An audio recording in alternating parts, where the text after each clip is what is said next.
What's up, fellow movie buffs and film connoisseurs? It's your self-proclaimed Cinema Shogun here, and 3 went in, 2 came out. For some reason, those words continue to stick out to me as I look over the details of this case tonight, and I can't help but feel like since the beginning of this case, a lot of people have been somewhat dismissive of some of the key leads, including myself. I, for one, doubted all of the leads about the burner phones because it just seemed too obvious to me, and I thought the Laundries were smarter than that. But boy, was I wrong. And then when the neighbors came forward about the 3-day camping trip, a lot of people questioned if it was true, because they didn't disclose that info in previous interviews. But turned out, it was some of the most essential info in this case thus far. And then after that, when the Fort DeSoto news broke, people doubted it because the source of the information was Dog the Bounty Hunter. Yet it winded up becoming the biggest lead in this investigation that we know of to date.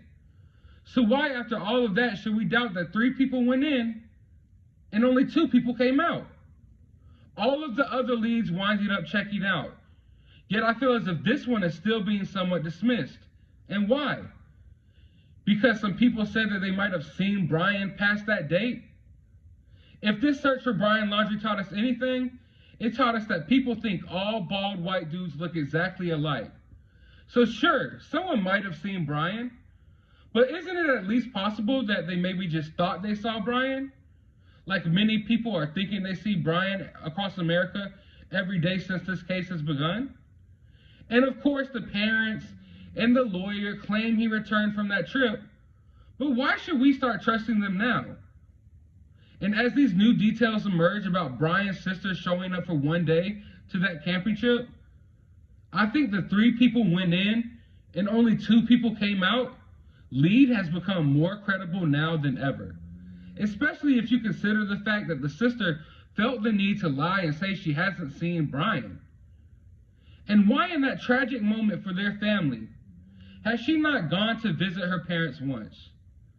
She was obviously comfortable enough to visit them on their camping trip, so why not now? Is she trying to maintain a low profile? So low that she doesn't even stop by and check on her parents as her brother and their son is missing?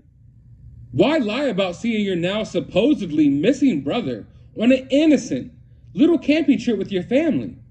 Unless that camping trip wasn't so innocent after all.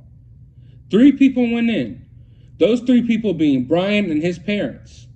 Now, even though Brian's sister Cassie was the 4th person involved in this little camping trip, Brian's lawyer confirmed that she was only there for a short time and not the whole trip. So that would easily explain why it was thought that only 3 people originally came. Because the sister arrived at a different time in a different vehicle. Only 2 came out. Hypothetically speaking, if Brian's sister did want to drive him off and escape, she wouldn't just pick him up from home. At least not if she's being smart about it. She would obviously want to choose a pickup point.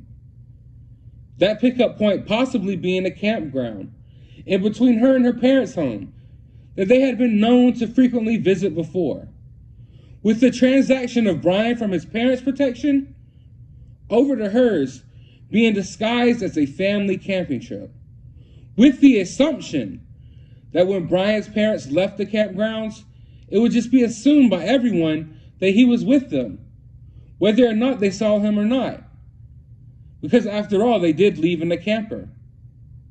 3 went in, but only 2 people came out. But that's just one of my theories. I want to hear yours down in the comments below. While you're down there, hit that thumbs up button, hit that subscribe button, and as always, find some time out of your day to go watch a movie.